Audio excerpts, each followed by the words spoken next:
এক বৃদ্ধাশ্রমে কয়েকজন মানুষকে যখন জিজ্ঞাসা করা হলো তাদের জীবনের সবথেকে বড় আফসোস কি, প্রায় মোস্ট অফ দেমের একটাই উত্তর ছিল যে আমি সঠিক সময়ে সঠিক সিদ্ধান্ত নেওয়ার সাহস দেখাতে পারিনি। আপনি কি আজ থেকে 20 বছর পর আয়নার সামনে দাঁড়িয়ে সেই একই আফসোস করতে চান, নাকি আজই আপনার জীবনের মোড় ঘুরিয়ে দেওয়ার মতো সেই সাহসী সিদ্ধান্তটি নেবেন? ভাবুন তো, আপনি একটা মোড়ে দাঁড়িয়ে আছেন যেখানে বাম পাশে একটা মসৃণ রাস্তা আছে এবং ডান পাশে ইট পাথর ডালপাড়া এবং নানা ধরনের বাধা বিপত্তি দিয়ে সেই রাস্তাটা আছে, কিন্তু ওটা আপনার স্বপ্নের গন্তব্যে পৌঁছাবে। আমরা জানি আমাদের কোনটা বেছে নেওয়া উচিত, কিন্তু আমরা নিতে পারি না, কারণ সিদ্ধান্ত নেওয়ার চেয়ে সিদ্ধান্তহীনতায় ভোগা বেশি আরামের, যেটাকে আমরা বলি কমফোর্ট জোন। আর এই কমফোর্ট জোন আপনাকে তিলে তিলে শেষ করে দিবে, আপনি বুঝতেই পারবেন না। আজ আমরা এই আরামের দেওয়ালটাই কিভাবে খুব সহজে ভাঙা যায় সেটাই জানবো। আমি বুঝতে পারছি আপনার মাথায় এখন অনেকগুলা কিন্তু ঘুরছে, কিন্তু আমার তো টাকা নাই, কিন্তু আমার তো সাপোর্ট নাই। ট্রাস্ট মি, আপনি এই কথাগুলো নিজেকে বলছেন শুধু সিদ্ধান্ত নেওয়ার ভয় থেকে বাঁচতে। দেখেন, সঠিক সিদ্ধান্তের ফল ভালো হয় এবং ভুল থেকে পাওয়া যায় অভিজ্ঞতা। তার মানে কোনো কিছুই লস নাই। আজ আমি এমন ৩ টি স্টেপ আপনাকে শেয়ার করব যেটা আপনার দোটানা থেকে বের করে আনবে ইনশাআল্লাহ। আমরা যখনই নতুন কোনো সিদ্ধান্ত নিতে চাই, আমাদের মস্তিষ্ক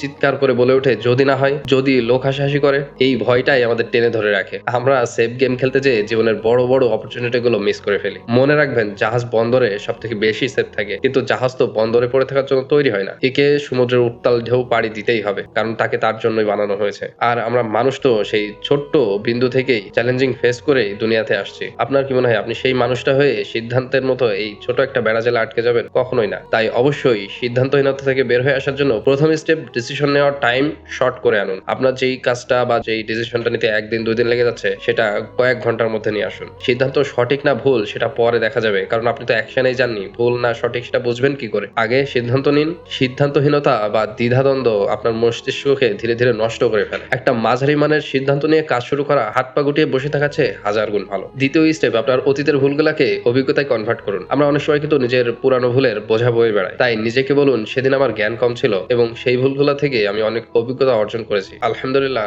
আমি আগের থেকে আরো বেশি জানি। অতীত থেকে শিক্ষা নিন, কিন্তু অতীতকে আপনার বর্তমানে গলার ফাঁস হতে দিবেন না। ভুলগুলাকে সবসময় সতর্কতার সাথে হ্যান্ডেল করুন এবং অবশ্যই আল্লাহর কাছে তওবা এবং ইস্তেগফারের মাধ্যমে নিজের কল্যাণ কামনা করুন। স্টেপ 3, যেটা ছাড়া এতক্ষণ যা বললাম তা কমপ্লিট হবে না, যেটা নরমালি সবাই বলে না। আর বিশ্বাস করেন, এইটাই হচ্ছে সবথেকে গুরুত্বপূর্ণ এবং ভ্যালুয়েবল থিং। এইটা করতে পারলে ইনশাআল্লাহ এতক্ষণ যা বললাম সবগুলো একটা পূর্ণতা পাবে। আল্লাহর উপর ভরসা ও ইস্তেখারার সালাত। এজ এ মুসলিম আমরা তো অবশ্যই আল্লাহর উপরে ভরসা করে কাজ করব সবসময়, কিন্তু ইস্তেখারার সালাতটা সবসময় পড়া হয় না, বা অনেকেই পড়ি না আমরা, বা অনেকে জানিও না। মূলত কোনো কাজের ভালো মন্দ বুঝতে না পারলে, মনে ঠিক বেঠিক, উচিত অনুচিত, লাভ লোকসানের দ্বন্দ্ব হলে, বা কোনো গুরুত্বপূর্ণ কাজের আগে আল্লাহর কাছে দিক নির্দেশনা বা কল্যাণ কামনার উদ্দেশ্যে আমরা ২ রাকাত নফল ইস্তেখারার সালাতটা পড়ে থাকি। এটাই মূলত ইস্তেখারার সালাত। আর অবশ্যই এজ এ মুসলিম হিসেবে আপনার গুরুত্বপূর্ণ ডিসিশন গুলো নেওয়ার আগে ইস্তেখারার সালাতটা পড়ার চেষ্টা করবেন ইনশাআল্লাহ। তো সিদ্ধান্ত নেওয়ার আগে মনকে শান্ত করুন এবং ইস্তেখারার ২ রাকাত সালাত পড়ে নিজের সর্বোচ্চ বুদ্ধি খাটিয়ে আল্লাহর উপর ভরসা রাখুন এবং যেই সিদ্ধান্ত নেবেন সেটার উপর অটল থেকে কাজ করুন। যখন আপনি আল্লাহর কাছে সাহায্য চেয়ে পা বাড়াবেন,